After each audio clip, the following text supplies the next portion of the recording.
He owned almost every match on the planet. The paper said his balance sheets were clean. Then auditors found $142 million in government bonds that did not exist. A financial web worth $750 million depended on new money every month. What looks like a monopoly can sometimes be a mirage. In the next hour, we peel back the paper, the shell companies, and the false signatures that kept a global empire standing long after it should have fallen. Listen close for the small details. They are where the fraud lived. He started with one straightforward trade, making matches. The product was simple, a wooden stick, a head dipped in chemicals, but the business around it could be anything. Ivar Kreuger began by improving factories, cutting costs, and negotiating exclusive rights. One concession led to another. Governments, strapped for cash after the First World War, found loans in exchange for monopoly rights to produce and distribute matches. Kreuger supplied the capital. In return, nations granted him contracts or securities that promised steady returns. Those contracts built a network of control so tight that at his peak, his companies accounted for roughly 90% of the world's match production. Picture coastal factories at dawn, wagons of matches moving toward docks, cases stamped with brand names, docks crowded with shipments bound for cities and colonies. The physical empire was real. The smell of wood and smoke was real. But the financial scaffolding behind those factories was another architecture entirely. Paper towers, layers of holding companies, interlinked promises. He did not grow that structure by selling matches alone. He built a financial apparatus that ran $750 million deep, a sum vast for its day. That structure was less a consolidated corporation and more a set of mirrors. Holding companies owned other holding companies. Banks extended credit to vehicles that owned the bonds of sister companies. Profits were shifted. Dividends were guaranteed by another company down the chain. On paper, the balance sheets looked robust. In practice, cash flowed in circles. New investment paid for past promises. New loans serviced old bonds. The arithmetic was simple and fragile. Keep the inflows greater than the outflows, and the illusion holds. Soon, the question became not whether the product made sense, but whether the paper would keep promising what the factories could not deliver. How do you make a structure dependent on fresh capital look permanent? How do you hide the fact that the business model requires continuous rising investment just to meet earlier commitments? You use accounting that lives off the balance sheet. You create shell companies in distant jurisdictions. You shift debt to entities that are technically separate, so the parent company's headline numbers remain tidy.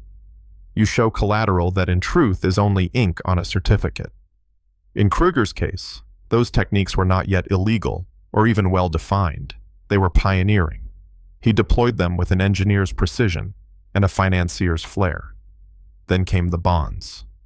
Among the most dramatic elements were the Italian government securities, $142 million worth, that he used to reassure lenders and investors. These were presented as rock-solid collateral. Banks counted them as assets. Investors saw them and relaxed. But forensic scrutiny later showed the certificates were not what they seemed. They had been altered, misrepresented, or outright falsified. For a company already balancing on fresh capital, that discovery was lethal. Consider the scene. A banker in Stockholm, a ledger open, an official bond certificate on the desk. The number is large enough to sway bankers and markets. A meeting is called in Paris. Telegrams fly to New York. When the bonds could not be verified, confidence evaporated. Credit lines tightened. Investors who had been told their notes were backed by a state's promise found instead a tangle of paper with forged signatures. How did this happen? The short answer is creative concealment plus weak oversight. Kreuger and his circle engineered a system deliberately designed to be difficult to audit. They used numerous subsidiaries across neutral or opaque jurisdictions. They kept essential contracts in separate legal entities. Accounting entries moved assets from one ledger to another with explanations that sounded plausible. Intercompany loans, temporary guarantees, escrow arrangements. Insiders knew where the cash really was, or where it was not. Outsiders saw consolidated assets and assumed solidity. Now imagine the world in the years after the market collapse of 1929. The flow of speculative money had become essential to Kreuger's financial model. When global investment cooled, the inflows slowed. The machine that required continuous new capital began to creak. Creditors started to ask hard questions. Banks demanded proof. Regulators and auditors asked for documentation that traced assets back to sovereign issuers. That is when the falsified Italian bonds surfaced as a critical fault line. Kreuger's empire began to fail not because matches stopped selling, they were still in demand, but because the paper that guaranteed the empire's promises turned out to be counterfeit. The illusion held up markets and balances until the moment it didn't. The collapse that followed was swift in social perception and long in legal consequence. Investors across Europe and America discovered exposures they had not imagined. Small investors, pension funds, wealthy families. Many had placed trust in a structure whose risks were deliberately invisible. This unraveling had immediate consequences far beyond the match factories and bank ledgers. The shockwaves crossed oceans and reached Washington. Policymakers, watching creditors and markets suffer, concluded that the financial system needed rules that required truth in securities offerings and public disclosure of material financial information. The uproar over the scale and audacity of the deception contributed directly to the legislative response, notably the U.S. Securities Acts of 1933 and 1934. These laws established mandatory registration and disclosure for securities, and created stronger oversight through what would become the Securities and Exchange Commission. The goal was simple: make the firm behind the paper as visible as possible to those taking the risk. Pause for a moment. Think of how power accumulates when information is uneven. A handful of executives, confident in their control of data, can craft a story that looks like performance. Their story can run for years if no one forces a full accounting. The Kreuger case is one of the earliest and clearest examples where the imbalance between what insiders knew and what investors could verify led to systemic harm. If you find this kind of forensic deep dive interesting, consider following for more stories that trace how private choices become public crises. Back to the mechanics. What did the off-balance sheet techniques look like in practice? One tool was a web of holding companies. Instead of owning factories directly, a top-level company would control a chain of intermediate firms. Those intermediates would hold the actual assets, licenses, or local contracts. The parent company could then claim income or control without consolidating all liabilities. Another tool was secret reserves. When profits were reported, certain parts were quietly set aside or moved into separate books. Those reserves were claimed later to smooth dividends or to obscure the true cash position when questions arose. Then there were circular loans. Company A lent to Company B, which guaranteed Company C, which owed obligations to Company A. Such loops can appear as liquidity when money moves through them, but they are fragile. Cut the inflow, and they collapse. Tax havens and neutral jurisdictions played a role. At the time, legal structures in various countries allowed for corporate forms and bank secrecy that made it difficult for foreign auditors to verify ownership and collateral. That opacity was useful for moving obligations around and for creating the impression of diversified capital when, in reality, assets were concentrated. We would later formalize these arrangements in modern financial terms: special purpose vehicles, off-balance sheet entities, and shell companies. In Kreuger's time, he was an early architect of those methods. And what about the human element? There were boardroom meetings, polite letters, and firm handshakes that concealed anxious conversations.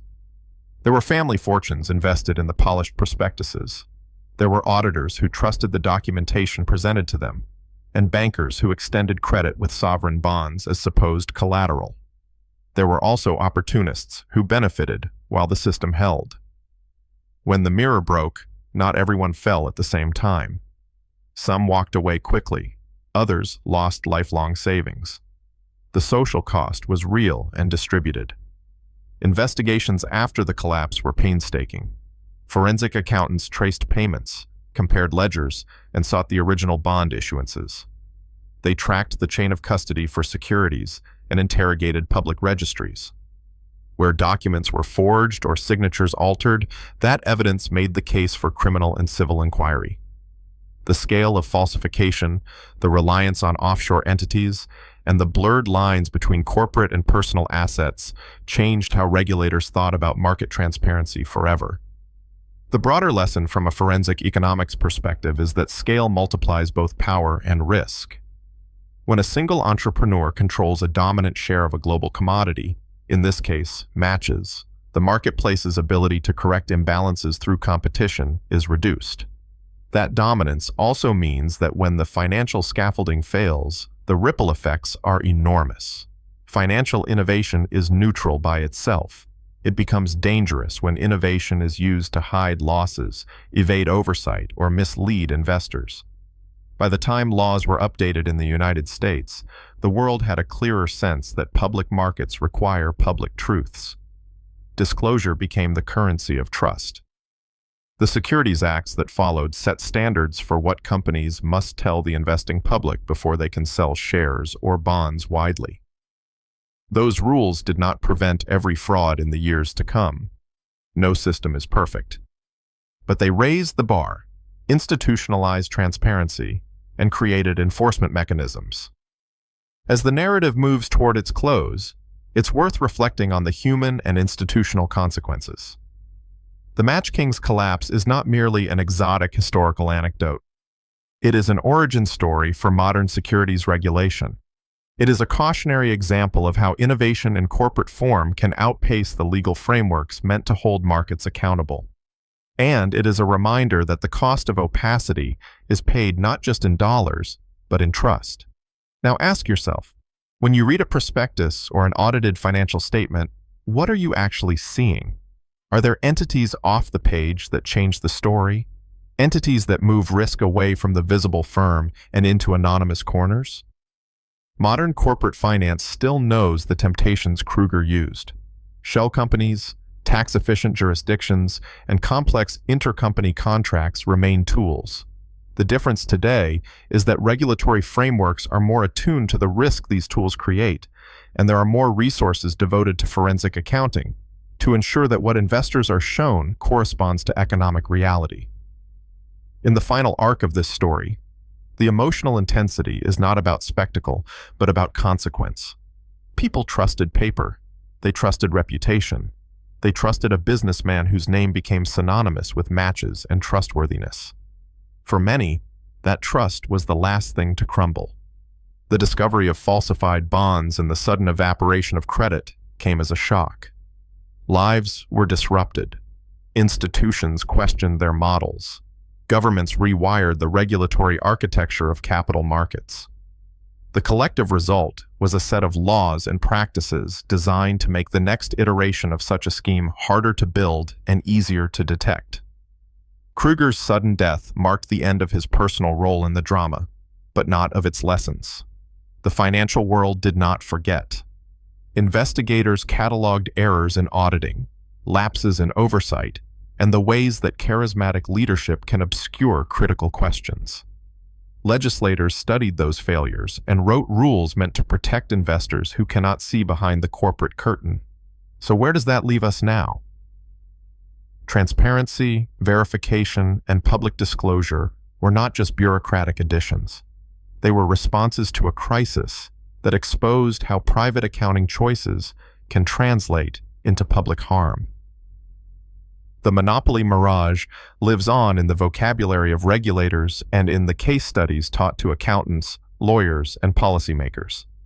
Every time a new financial structure is proposed, part of the question is whether it improves economic efficiency or whether it simply makes liabilities disappear from sight. This story is also personal. Each of us participates in markets, directly or indirectly, through savings, pensions, or the companies we work for. The Kreuger saga is a reminder that oversight matters and that openness in financial reporting is not an abstract virtue. It is the scaffolding that protects ordinary people from extraordinary risk.